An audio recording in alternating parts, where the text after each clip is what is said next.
So Joseph Ferb is a digital media artist, an animator, and a storyteller, but he's more than that. Before arriving at his current position as a professor of digital storytelling at the University of Missouri, Joseph served as the digital media and language technology specialist for the Cherokee Nation. While he created the first computer animated film and the first planetarium show in a Native American language, he has also led many major projects, working closely with technicians and executives at Apple and later Google, Facebook, and Microsoft to embed the Cherokee syllabary on the iPhone, the iPad, and social media sites, as well as Gmail and the Google search engine. He led the effort to get native reservation boundaries and place names integrated into Google Maps. He is a technologist and an advocate, and having known him for several years now, I can tell you he tells an excellent story. So I've heard a bit about some of the projects he's working on now, but I'll go ahead and let him tell you more. Joseph, welcome. It's our pleasure to host you again at the University of Kansas. Well, thank you so much, Josh. And it's great to be here. I'll share my screen and start my talk. Yeah, Siona God. Can you see that, Josh? Yeah, I can see that. Great. So yeah, for a long time, our language was not usable for computer devices, and it certainly wasn't digital for quite a number of years. But I kind of have to digress to kind of understand what that really means. So, you know, until I created an animation in Cherokee, I'd actually never heard the Cherokee language spoken on television in any way. We had books in the 1800s and then later, but we've never had any digital books. As phones started to develop, our language wasn't on it. And of course, there was no word of Cherokee on video games. We were not on maps, and we certainly weren't on computers. And so I kind of want to do my talk over the concepts of the 5-beat Indigenous narratives that Pauline Clegg talks about. And so I kind of want to discuss this in this 5-beat methodology. So usually this is a really great way to tell a story. And this is what a lot of Indigenous creators and storytellers do, is they start and open up a conversation with this beat one. And it's a longer understanding of place, people, and some of the cultural values that an area has. Then you have your setup and your beat two, you have your journey, your confrontation, and then your crisis. And then at the very end, when you have the situation, you have the resolution where it gets back into the complexity of the overall look of a greater view of the people and the history and the future of that. And so I kind of want to deal with that on that level. And so let me start with the fact that Cherokees were not in their original homelands where I'm calling from today. I'm at Cherokee Nation today in my home. Although I do teach at the University of Missouri, I also have a house here. And but our original homeland is in this area. This is the last bit of where my family was removed from. And then after that removal, we ended up in Indian Territory, and we were a woodland people. And this is from an animation I did for the Cherokee Nation's Environmental Department recently over water issues in Cherokee Nation. And so we have a lot of degradation of our water in Cherokee Nation in the 14 counties of northeastern Oklahoma. Close to 90% of all the water has been impaired.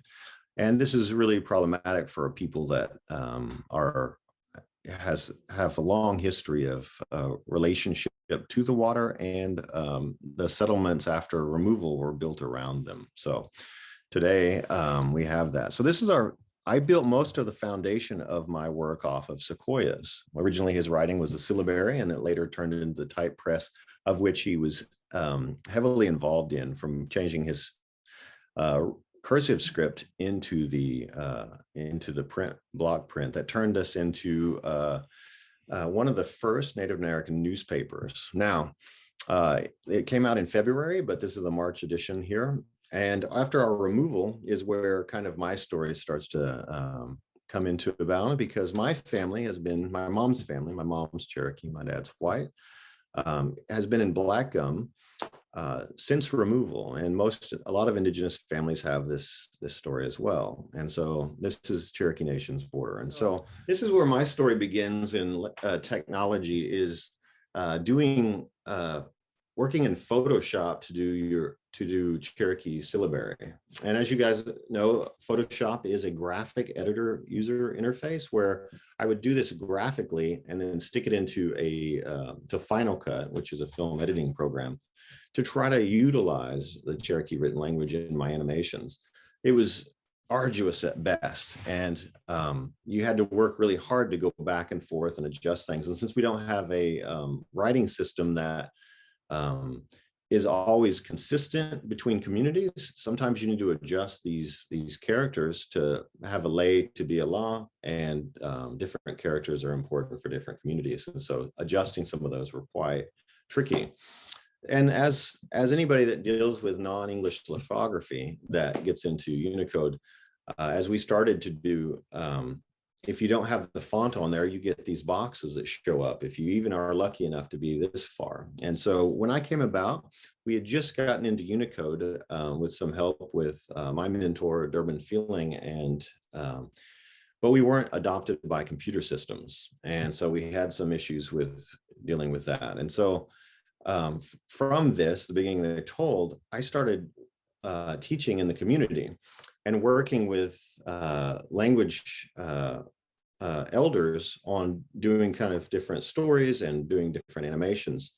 And this was a really neat process, except for one of the problems is that we didn't have any fonts. This original font here was developed by a graduate student at Yale that was given to Wilma Mankiller, one of our chiefs at the time. And it was basically it was scanned in images that was turned into a font for Times New Roman. It wasn't actually a Unicode compliant font. And this was a really bad font design in the sense that if it became very small, you couldn't read out what characters were what. And so this was some of the stuff that I was starting to do for the Cherokee Immersion School. I was around when we started that and at all these meetings, and we were starting an immersion school at Cherokee Nation. And also doing artwork. I really got bothered with the fact that everyone always thought Native people were in the past, like somehow every time that there was some kind of change in the world that we weren't a part of it or weren't involved. And this was really a strange thing. I remember going to a powwow in Tulsa, and there was a guy that was getting out. He's putting his regalia on, and his cell phone rang, and it was you know, the 2000s, people had cell phones. There wasn't smartphones yet, but, you know, it was pretty common for people to have phones. And his phone rang, he picked it up, and this old couple started taking pictures of him like he was an alien. And I'm really thinking how strange that was, that they wouldn't think that Native people have technology. Because we always had. And so I started doing, and you know, I was already doing computer animation and making it for the immersion schools, and we were doing more and more traditional stories to teach the kids. But about second grade, we were still at pencils and paper. And so I started working with Apple to try to get this resolved. And I worked with other people in my community. I worked with other people in the tribe, and we started pushing for more people to understand that our language was as important as anybody's. And so these were some of the screenshots. We did wikis and blogs, ran computers, worked with Apple engineers to do that process. And I want to just roll through some of this stuff. This is when the iPhone came out. It was in September of 2010. It was really exciting. I worked on the first digital books and Gmail, and also the Google ended up calling. We worked on the Google search engine in Cherokee, and of course you can go in there. This is an interesting fact as well. When you started using non-English orthography, when we were first beta testing this online, it would actually switch if you weren't using English to Cherokee, and there started becoming more and more YouTube videos coming up to teach people how to turn Cherokee off. And so we really went global. And because the stuff had happened with Apple and other groups before, people would find me on the internet trying to ask me how to turn it off, and if I was working with Google. And I was very scared to answer a lot of emails because we had these non-disclosure agreements when we were working with them not to tell anybody. And so eventually this button stayed in in here. And so there, and for our language, there's always this, you can click back to English, and it was because of this glitch that occurred early on in our language. That's a relic from that. And we started doing Windows 8 and Cherokee and Facebook. We had to develop fonts. So these are some of my fonts. One of the reasons that we did is that I noticed that when I would work with elders, there was different writing intentions. This is a Lee, and it was often written with this looping from several different communities, but I couldn't read it. I was used to this typeface, and many of the people younger than me that we were teaching in this immersion school couldn't read it either. And so I started taking different styles of handwriting fonts and building those in so that we could switch them out with the kids, so they could also understand that this could be a Lee and this could be a Yo. And different writers of the language had different kind of techniques to do it a little quicker. And so I started doing different variances, and I spent several years creating over 40 different fonts in that. And so again, I did, this is a font that I designed. If I thought, well, what would a Tron font look like in Cherokee? And so I adjusted a font that we had on that, and we had to come up with terminologies as well. And so the digital humanities wasn't possible for us until we started pushing this out. And this will get into the later into my talk of some of the stuff that I'm working on today, is that we had to develop words like email, which is anagalisco whale, which is lightning paper, which I think sounds pretty cool. And then I started doing things like these planetarium works. And this actually moves into some of the stuff that I'm doing today as well. Planetarium work, I started learning about the process of doing a 360 narrative story based. And this really helped me. I spent about 9 months working on this one piece alone, and then showing it to school children across Cherokee Nation. I think I showed it in over 15 sites at the time in different Cherokee communities. And this is one of the things that got me, I was running a program at Cherokee Nation to take 16 to 24-year-old students across the Trail of Tears on bicycles. And one of the things we needed is more curriculum. And so I mapped out all the journals that were written at the time that we still had, and I geolocated them of where they were written. And so there was so much data there that it took several years, and I worked on we geolocated where the journal entry was, and we also made it where the students that were coming across on the ride were, their genealogy was tied to this. So we would know, like, when someone died or someone was born or some other thing like this, it would relate to certain riders of that day. And so they'd read this stuff, especially when it was about them. And so we'd have different journal entries around there for the over 1,000 miles of riding. And of course, I continue to make animations in the language, and this was dealing with some of the issues with water. And this is one of the animations of We Prayed in Water. And one of the cultural things that we do is many traditionalists will still go and pray in water. And what we'll be able to do when all our water is too toxic to get in, and what does that mean as a culture and a people when we're unable to do it. And so I've written certain articles, and of course I've recommended this for tomorrow's conversation. And it was some of the more detailed things that have to happen to get a language on a computer system, and some of the things that we went through in Cherokee to actually do that, a more detailed understanding. And so we did this paper, and I worked with some of my colleagues, Dr. Hearn and Dr. Palmer, and recently my mentor who passed, Urban Feeling, on this article too, and it's online too. So if you Google that, you can do it, and I can drop it in the chat toward the end of the talk. I got invited out to Google, and my first question is, why can I open a restaurant tomorrow and it'll be on Google Maps the next day, but my indigenous tribe is not on Google Maps, and it has uncontested borders with the United States.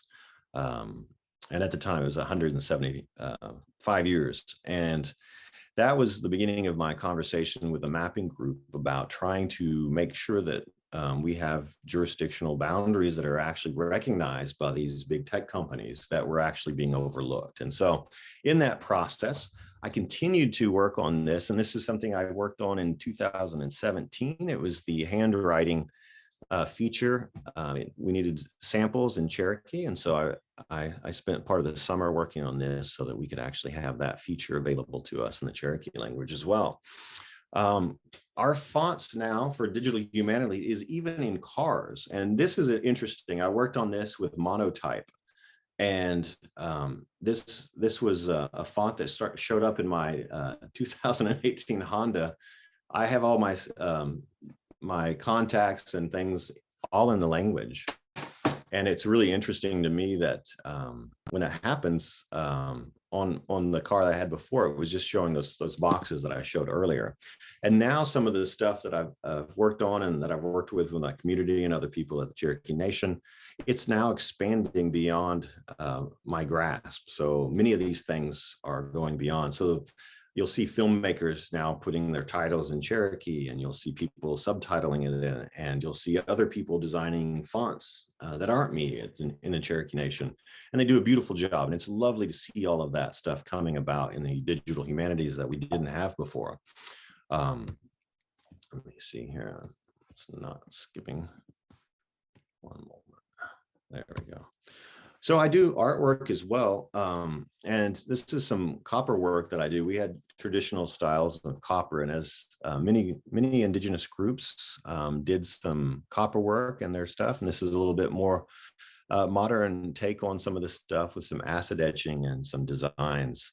But I wanted to actually deal with certain things that we were dealing with today and some of the work. So if anybody had this as some type of record, they would know where we're at. And even this piece, you can see that it is now kind of archaic. They don't even make these anymore, these iPods. And when I did the gourd, I did a flip phone because the iPhone wasn't even here. And I'm quite sure that all of these things will be kind of old before you know it, and these technologies will be kind of as those old pottery designs are. People will be wondering what they're for, and there'll be a scholar out there trying to come up with a solution and figuring out why these designs were the way they were.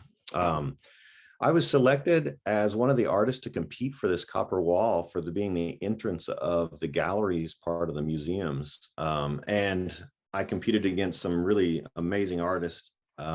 In doing so, some of my actually lifetime heroes, and they selected my work, and to my surprise, and I have a 25 by 30 foot copper wall in the First American Museums talking about the history of the 39 tribal nations in Oklahoma. And so if you ever get a chance to go to this museum, even beyond this piece itself, there's so much there. It's beautiful work, and it's run by Indigenous people. And, you know, we were talking earlier, they have philosophies in here. This is a really great place, whether you work at a university or at a gallery or dealing with anything with Indigenous people. They're building really advanced ways of re-understanding of how galleries, museums should deal with Indigenous work and the stuff that they do. For example, just by one note, they won't show things that were taken from graves in this museum. And they have a whole different types of protocols that are Indigenous centric and values that address some of these more sensitive topics that I think is just really mind-blowingly impressive as an institution itself. So if you get a chance, this is a great museum to see about what a museum should be when Indigenous people are able to show their cultures off themselves. So I continue to do more and more animations, and this is where we're starting to move into today, is that the fonts are so much easier to use. Used to, it took forever, and I can subtitle in the language, I can make work, and the digital humanities are really opening up for writers, for filmmakers, for people actually utilizing the language in digital technology. And then, of course, this was in 2020, I utilized the McGirt case. I've been, advocating to get all federally recognized tribes on Google Maps, and I'm slowly making headway with these companies. And so you can get in Google Maps and type in Cherokee Nation, Creek Nation, Choctaw Nation, Chickasaws, and Seminoles, and they'll show up.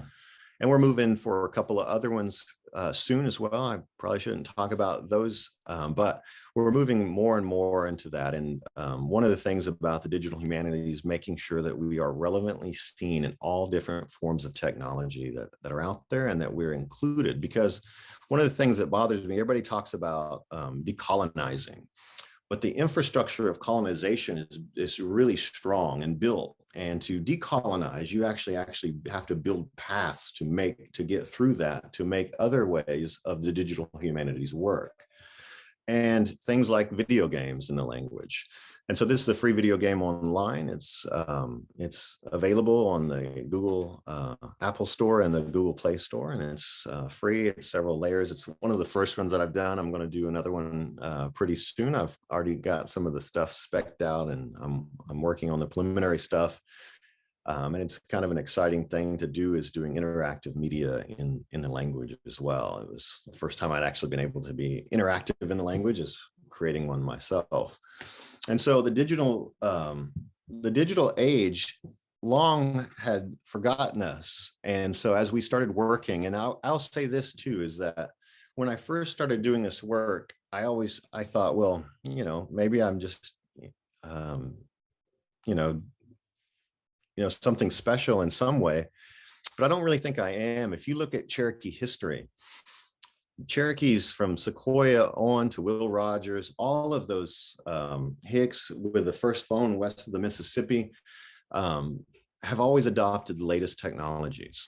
And certainly there's a series and groups and teams of Cherokees that have worked on these projects, advocated for them, and continue to help these projects come alive. We had so much of the backing. When we come up with an idea, we'd fly out to California. We really, we didn't have even a budget. We didn't have a title to do a lot of this stuff, and we'd just go in there and just try to make an argument with these tech companies so that we could actually do the work that we want to do. It's not about even being on there. It's about being able to do the work. And some of the stuff that we're working on now is text to speech.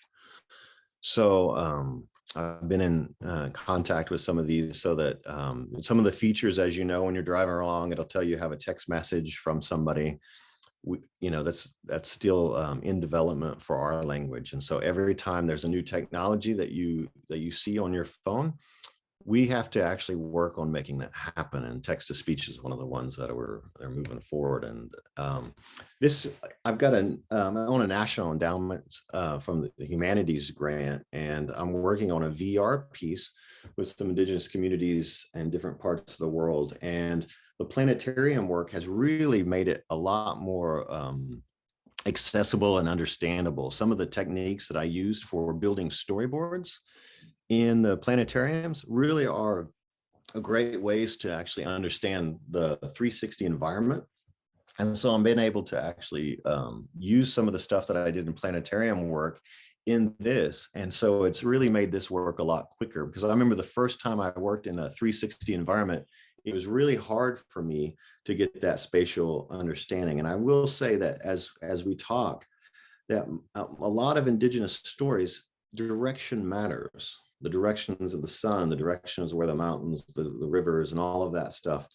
In film, we jump around in a box, and we just have to allow people to understand where we're at. But in these mediums that are 360 environments, you can really understand geolocation in a lot better sense, where you can go from one direction to another and look around. And I'm very excited about the direction that these kind of 360 environments are going to do with Indigenous storytellings. And this is a prototype that we're working on, and then moving on to a much larger grant to make the piece.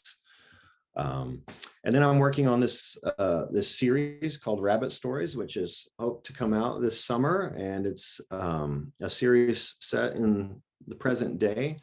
It's all Cherokee. One of the things that I found problematic is that so much of Indigenous media and books and all of that is in a relationship with colonial powers. And so much of that is we're always having to have this conversation in artwork and all of that in media, where we're dealing with the idea of what, how colonized relationship to natives are.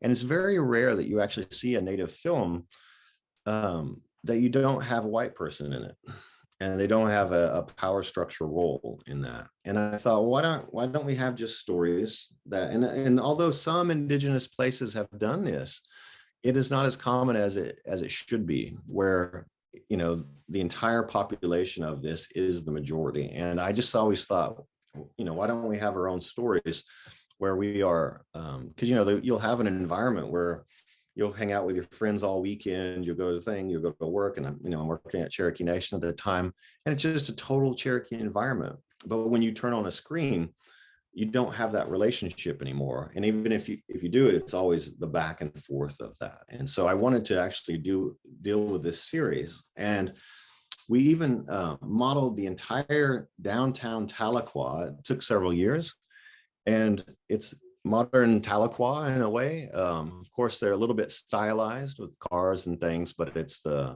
if you've ever been to Tahlequah, this is the downtown courthouse. My house is up here. And so I wanted to make a story that's today, with the contemporary stories, all of that stuff that could relate to people. So it shows that not only are we a contemporary people, but it's like right now, and this is what we look like today. And so you can go into that, and I have all the signs in Cherokee, and the relationships between families, community, and of course it's just a fictional story with some excitement in there. And it has traditional stories told by a few characters that relate to the modern story as well. So we're able to transmit some of those older stories to kids in the narrative, and it will relate to the more modern context of the story too. So it's kind of an exciting element. And we put songs and dances in so that kids can see those as well in computer animation. And of course, I like to reference some of the people that I know that have made films. Reservation Dogs with Sterling, and he's a friend, and Sierra, who's she's got a great film, the Mayors of Shiprock, Wes's film, Adams, of course, Smoke Signals, and of course the Cherokee newspaper here. This is the shop owner. I just finished a short doing a film with Paulette Moore, who directed it. It was a computer animation about Sky Woman.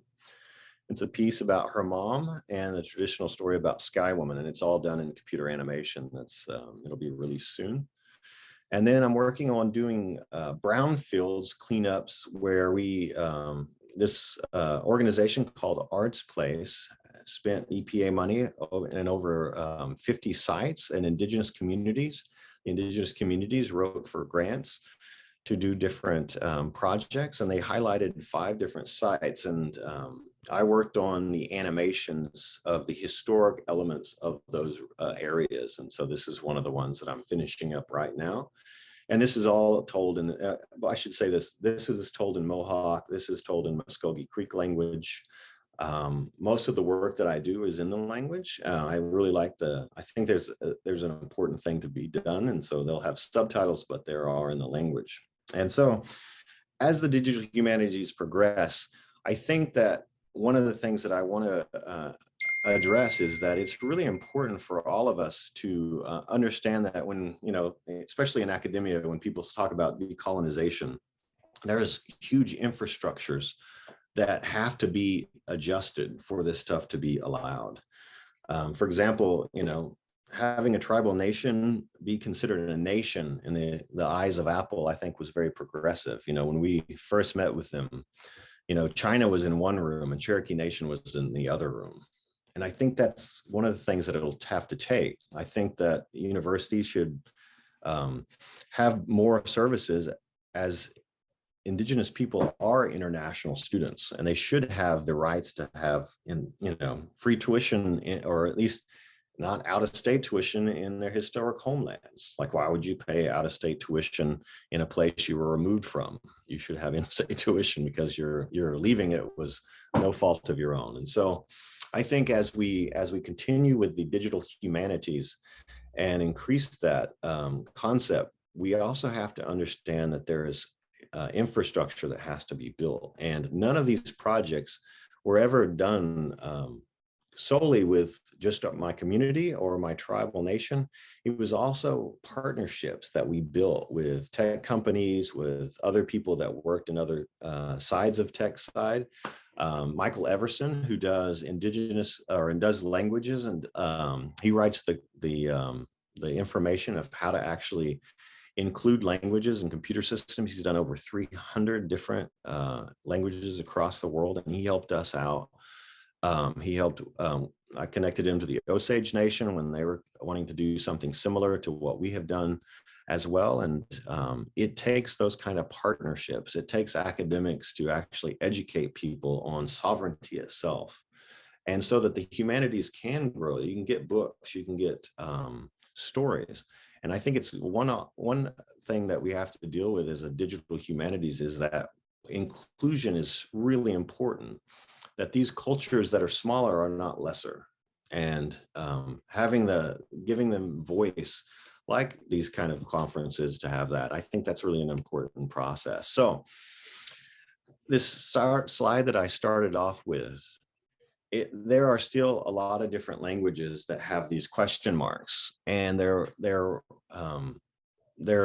looking for, how do we put our language into these structures? How do we get recognized on the maps? And so presently, I keep writing articles. I try to do talks as much as I can. There is a process. No one teaches you. And so that's why I like that article that I recommended. And I'll put it in the chat here in a little bit. It kind of goes over some of the structural direction that you have to do to get the process to get your language in that, which is really important, because most of the time when I started, I didn't realize that no one tells you how to do this, because most large languages, the ones that are financially viable, as one of the tech companies told me, already have the infrastructure, already have the population and the funding behind them. And the smaller groups don't. And they certainly aren't any less, especially when we're on indigenous lands across the United States, so that we can actually have the same kind of experience other people have we have books to read, we have things to watch, we can use computers in our own language, and people know where we're at. That's one of the things that I've come to realization, is that people really do need to understand that we exist. There's such an ignorance out there, and no fault of the average person, that indigenous tribes are scattered across the United States, and certainly they're full all through Oklahoma due to removal, and yet we can't identify them. Most Oklahomans couldn't name all 39 tribal nations, and many people can't say what homelands of what different groups they were on, wherever they're at. And that's one of the things that I think, as we're moving forward, we'll open up the discussions for these kind of projects that many people are headed toward. So today we have Cherokee Nation, and I am certainly not the only animator today, nor am I the only one producing animations in Cherokee Nation, as I was 22 years ago. I was started, and I'm so happy to see we have puppet shows coming out across the place. We have 2D and 3D animations starting across that are really starting to spring up. And used to, I'd tell people, if you want to find me, just search for Cherokee Animation. But now it's starting to be where there's a lot of other things starting to pop up now. And I'm really excited about this.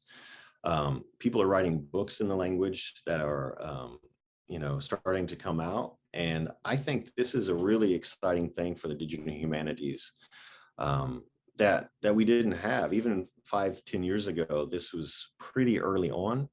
And now we have, some language revitalization work where we have people pushing for that. And I know that I wanted to get through this far enough where we can go, but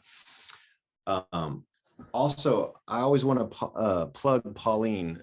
She is an amazing person when it goes into this concept. And if you ever get a chance, you can read her 5 Beats. It's a short article. I certainly want to write about it, even because I have a different, I really appreciate this kind of work. I think that as indigenous narratives start to expand throughout different medias, and of course, like Reservation Dogs, that's out, and Rutherford Falls on NBC, you have different narrative structures starting to creep in mainstream television that I think that academics will be writing for years about, and that Native people will be feeding and fostering this kind of philosophy of Indigenous storytelling through different types of media, through animation, through video games as it progresses. And I think that within the next 10 years, I think we will actually start to see this as a common thing as you drive across the country, or you go to pick up some your favorite meal on your map if you still use your phone often as I do. When I start to map out something, you will actually cross over different Indigenous borders, and you will see those as you're driving around in your car, which I think is a great progression for the conversation of this as we move forward. And so I'm pretty excited about this mapping process as well, because I think it'll actually help foster that understanding as we start to build this and start building that audience where maybe your favorite filmmakers will be Comanches, or maybe your favorite filmmakers will be Navajo. Just like there's a lot of popularity with Korean films, someday I think that Indigenous creators out there will have their day as well, and there'll be different groups that'll have different styles, and then I think that'll be a very advanced thing we're going to be able to look to in the future. So I certainly appreciate it. I know that we wanted to take some time, but let me see. I think I'm done here. Let's see. Cool. But yeah, did you guys want me to answer any questions today? I'll just start by thanking you, Joseph. Hearing you talk, the range, quantity and the range of creative activities and advocacy that you're doing is so impressive and inspiring. It's really wonderful to hear all of this. I invite anyone to ask questions in the chat or in the Q&A. I guess I can start with a couple, and I hope some others will weigh in as well. Let's see, I guess there's two I had in mind at the moment. One you mentioned a little bit, but like what is the status of other Indigenous languages kind of integrating into these technologies and these fora, if you have any knowledge or insights about other languages?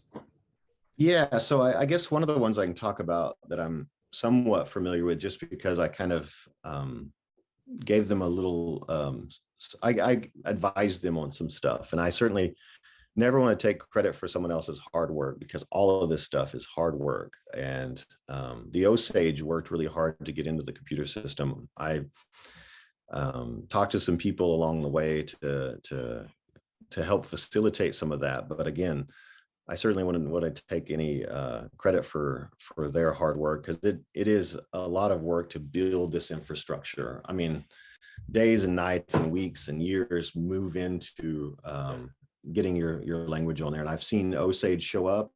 Alex Redcorn, who's at the other Kansas school, he's written me a few times, and he's sent some Osage stuff. And even though I started the process with showing them how, like, walking their language group, what you have to do to get into a computer system, and then I set them up with Michael Everson, and they flew Michael out from Ireland. The process is complicated, but Osage is starting. And I think what you really do is it takes not only some language competence, but it takes people making work and inspiring each other. And sometimes that takes quite a few years, even after it comes out, to see some of the fruits. There's some places in Canada I worked with. I connected some Hawaiians, so you'll see Hawaiians on the iPhone as well. The Maori, although the Maoris and the Hawaiians use English orthography, they really needed keyboards to help with some of those diacritic marks that help explain their languages. And so many native languages use some type of orthography that's more mainstream, but not all of them. And so there's some places in Canada that are starting to come up. But I certainly promote the idea that people should be allowed to have that, and they should actually be supporting these Indigenous communities more, because part of the problems and the argument I made with Apple was that these technologies are flooding into our communities in a different language. And what's really upsetting is it's wiping out the interest level of our language for our children. And so there's a certain amount of responsibility to those groups that are coming in and selling products that are actually continuing to hamper the languages. So I think the short answer is some Canadian languages are starting to pop up in some of these tech worlds, some African languages as well. And I'm not on the Unicode consortium anymore. I was on it for, I don't know, 13, 10, 12, I forget how many years, over a decade, where I was in a lot of those conversations and promoting the smaller language uses. And then you have to get it adopted into computer systems, and you got to kind of help advocate for those. But I think it's starting, but the problem is language degradation is going so rapidly too, especially for small groups. And so it's kind of a race against time. And one of the things that I think really does help is the humanities, books and videos, things that people are able to create and watch in the language to help offset the outside world coming into the communities, because we aren't in a vacuum. Thank you. We do have some questions coming in, so I'll go to those. How do you fund this work if it isn't financially viable for companies like Google and Apple to do it voluntarily? Grants, tribal money? That's a great question. Yeah, I remember, I guess the first answer I'd say is part of it, I would say it was probably tribal money in the sense that they bought us plane tickets to go out there. But we took money from one department to another and go, well, let's shuffle money around to get you plane tickets. But we never paid Apple or Google anything. And even for this mapping, I remember we're trying to push this mapping for things. And a lot of times people will be asking different tribal communities to say, can you give us a paragraph about your nation? And one of the problems the tech company have, it's kind of a double-edged sword, is the tech companies aren't going to pay tribal communities to write a thing up for them, but because they don't have a budget, because there's no budget in a lot of these things. So one of the things Cherokee Nation was able to do is have some people on staff that were pushing for it. And for smaller groups, that's tough. It really is. I mean, you need grants and all of that, and you certainly should reach out. Tech companies will do, there's a 20% time thing that Google has, where they let employees do 20% of their work on anything that they want. And so several of the Google projects that I did were 20%ers just doing, a day of their week or equivalent of that a week, working on projects that they believed in, like some of the projects that I did. And so I think there is grant money in the sense that you can try to find some of that. But one of the things you need to do is you also need to find partnerships in these tech companies. And if you need help, let me know. I will be happy to give you emails and tell you who can help you with what. But I think it's really important to actually do that kind of work and facilitate it, because the fact that I saw a slew of puppet shows in Cherokee that were subtitled and titled in Cherokee in the last month that I didn't work on any of those things, and they're just popping up. I'm watching them with my son. Shows you that if you build the infrastructure of the humanities, people will create once you give them access. And so I think it's worth it, but there's certainly not an easy fix for the fact that there's not money. And for most of the work, that was extra duties at Cherokee Nation. I still had to do my regular job. And so I worked nights and weekends and all of that stuff to make this happen. And so did many other people. We had translators for the Windows operating system, and several of them, some of them would be administrative assistants, and they'd go home and work at night on translation. A lot of times money never figured in it because we didn't have any. Even from the tribe, people think we're wealthy, but those pools of money are set aside for certain things, and a lot of this stuff's so new that there's no budget for it, so we just had to do the work. And same with this, people always wonder, all this mapping stuff, I don't get paid for any of it. I'm working hard. I've flown out to California 5 times on my own dime just to go, and luckily I've had some jobs where I can afford to take a plane ticket, but it's not a cost. Buying my own hotel and all of that, trying to get getting into these kind of things. You know, and I didn't come from a rich family. I've just been, I've been hustling lately to try to survive, to try to get this, because I think my next big thing is to get people aware of each other so that we can have these conversations. So you know where your regular things are. But anyway, yeah, there's not been a lot of funding, but I recommend looking for it. I think there can be some pieces out there, but I would say it's not a profitable field. Thank you. Another question came in. Thanks for this wonderful talk. You mentioned how decolonization can't happen so easily because the digital infrastructures of colonialism are so rooted. How do we build past or through these when we rely on digital platforms like Google ubiquitously today? Yeah, it is a great question. I mean, they're starting to get the idea that you need to open up the doors for other languages, but that will never be completely open because it's not their mission. Their mission is to make money.